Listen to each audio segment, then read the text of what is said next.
बिस्मिल्लाहिर्रहमानिर्रहीम।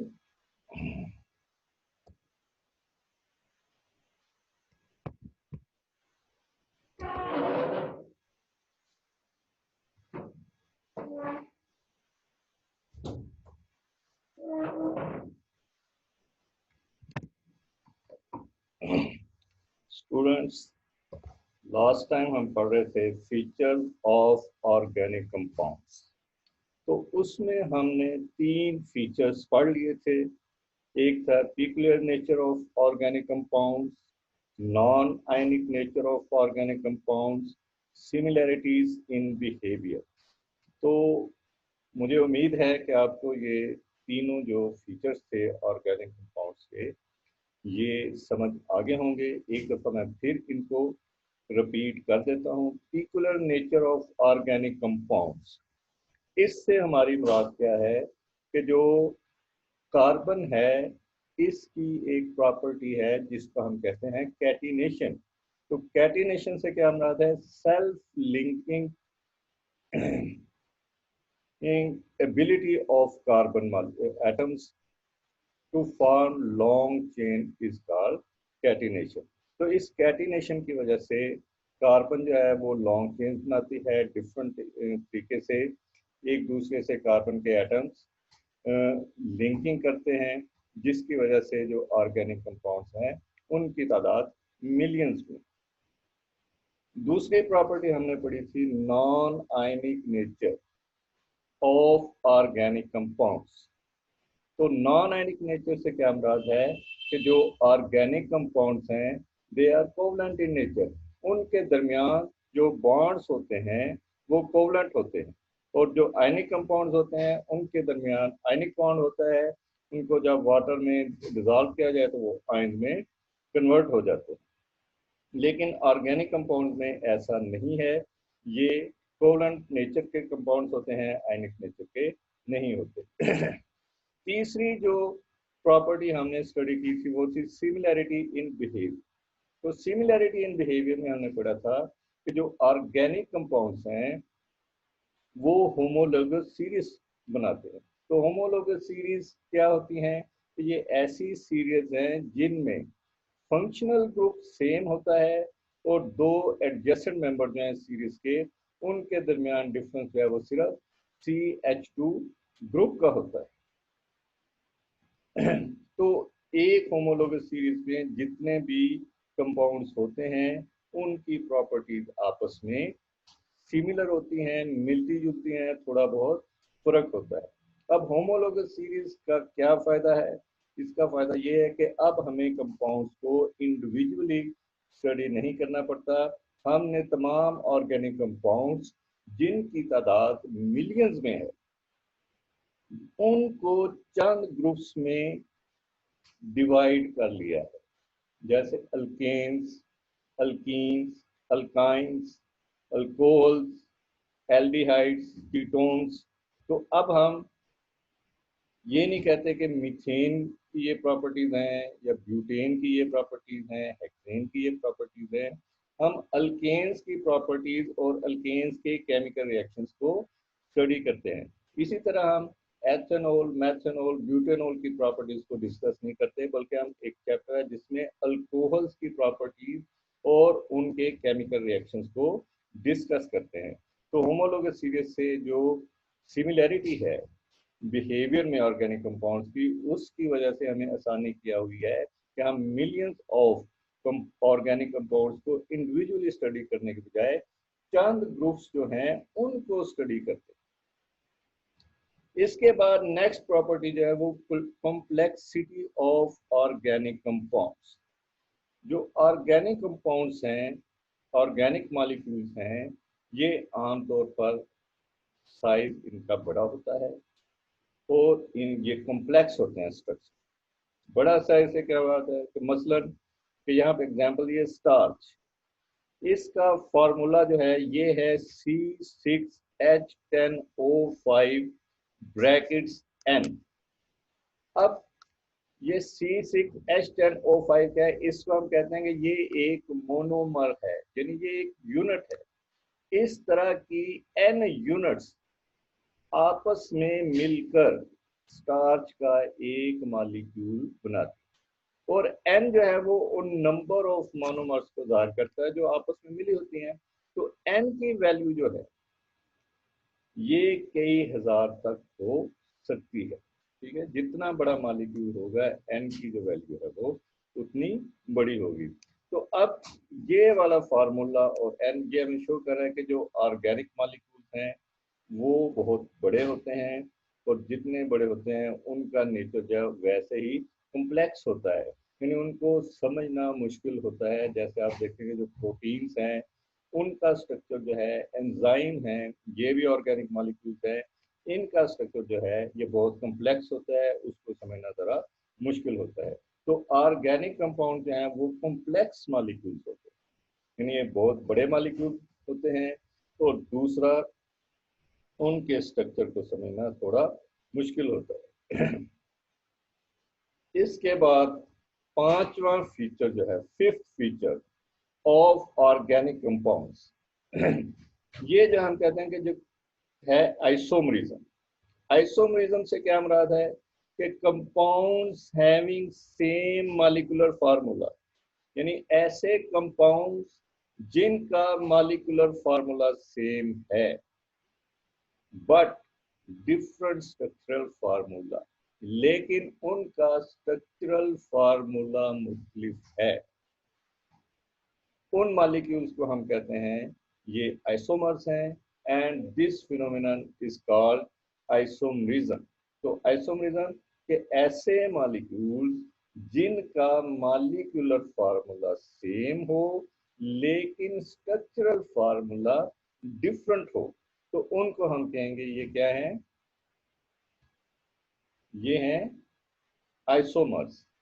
और इस फिनोमिना को हम कहेंगे ये आइसोमरिज्म है। तो इसमें मैं आपको एक एग्जांपल दे देता हूँ। फर्स्ट कर लें, हमारे पास है एक मॉलिक्यूलर फार्मूला है C5H12। इसका हम कहते हैं ये है पेंटेन, इसको हम नाम क्या है इसका, पेंटेन, यानी जिसमें 5 कार्बन एटम्स हों उस मॉलिक्यूल को हम कहते हैं पेंटेन, C5H12। अब इसके जो डिफरेंट स्ट्रक्चरल फार्मूलाज होते हैं, एक, कार्बन, 4 और 5, एक हम कहते हैं ये स्ट्रक्चरल फार्मूला इसका ये हो सकता है। यहाँ पर हाइड्रोजन आ गई, हाइड्रोजन, यहाँ पर भी हाइड्रोजन, इधर भी, इधर भी, इधर भी। तो इस तरह के जो फार्मूला, अब आप देखेंगे इसमें 1 2 3 4 5, 5 कार्बन है, 1 2 3 4 5 10 और 2 12, 12 हाइड्रोजन है। तो इस तरह की जो पेंटेन है इसको हम कहते हैं एन पेंटेन। अब C5H12 फार्मूला को हम इस तरह भी लिख सकते हैं, सी,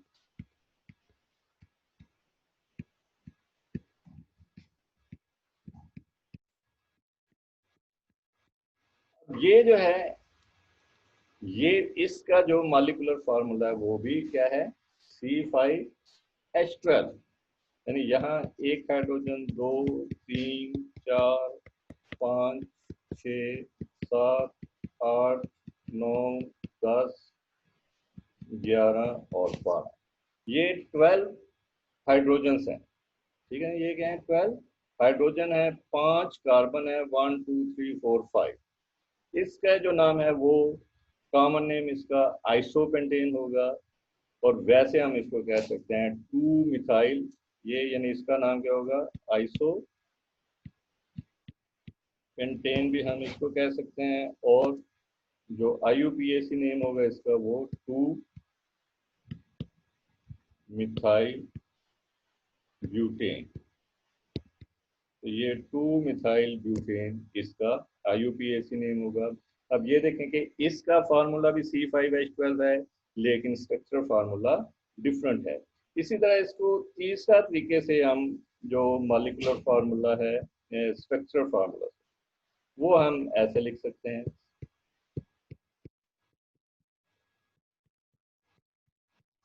अब इसमें भी क्या है कि इसमें भी 5 कार्बन है और 12 हाइड्रोजन। अब इसका जो IUPAC नेम होगा वो 2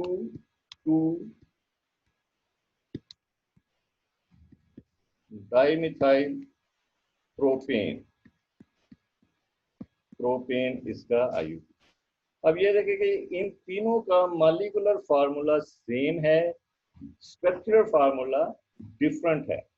तो ये वाला फिनोमिना जो है वो ऑर्गेनिक कंपाउंड्स में बहुत ज्यादा पाया जाता है। और इस फिनोमिना की वजह से ही देखें कि इस फिनोमिना की वजह से ही जो ऑर्गेनिक कंपाउंड्स हैं उनकी तादाद मिलियंस में है। अब यहाँ पे 3 किस्म के कंपाउंड बन गए, 5 कार्बन और 12 हाइड्रोजन जो हैं उनके आपस में मिलने से। तो मगर कंपाउंड जो है वो 3 तरह के बन सकते हैं। तो ये आइसोमरिज्म जो है क्या चीज होती है स्टूडेंट्स, आपको अच्छी तरह समझ आ गई होगी। तो ये समझ लें कि इसमें जो ऑर्गेनिक कंपाउंड्स हैं उनमें आइसोमरिज्म का फिनोमेना पाया जाता है। आइसोमरिज्म क्या है कि compounds having same molecular formula but different structural formula are called isomers and this phenomena is called isomerism। अब ये आइसोमरिज्म जो है वो ऑर्गेनिक कंपाउंड में क्यों पाया जाता है, इनऑर्गेनिक कंपाउंड में क्यों नहीं होता? तो उसकी वजह क्या है कि ऑर्गेनिक कंपाउंड्स है कोवलेंट बॉन्ड्स। कि जो ऑर्गेनिक कंपाउंड्स हमने पहले भी पढ़ा कि ये नॉन आयनिक नेचर के होते हैं, इनमें कोवलेंट बॉन्ड होता है। कोवलेंट बॉन्ड जो है ये डायरेक्शनल है, रिजिड है, तो जिसकी वजह से वो मखसूस डायरेक्शन में बॉन्ड बनते हैं, उनको रोटेट होना मुश्किल होता है। तो इस वजह से जो ऑर्गेनिक कंपाउंड्स हैं वो आइसोमरिज्म का फिनोमेना शो करते हैं। इसके बाद जो इनकी प्रॉपर्टी आ जाती है वो है रेट्स ऑफ ऑर्गेनिक रिएक्शंस। तो ऑर्गेनिक रिएक्शंस हैं इनके रेट जो है वो स्लो होते हैं। क्यों स्लो होते हैं? अभी आपको बताया कि ये ऑर्गेनिक कंपाउंड्स हैं वो कोवलेंट नेचर्स के होते हैं। तो जब ये रिएक्शन हो रहा होगा इसमें पहले बॉन्ड ब्रेक होगा, उसके बाद नया बॉन्ड बनेगा। तो बॉन्ड ब्रेक होने का जो प्रोसेस है वो स्लो होता है, उसमें एनर्जी रिक्वायर्ड होती है जिसकी वजह से वो स्लोली प्रोसीड करता है।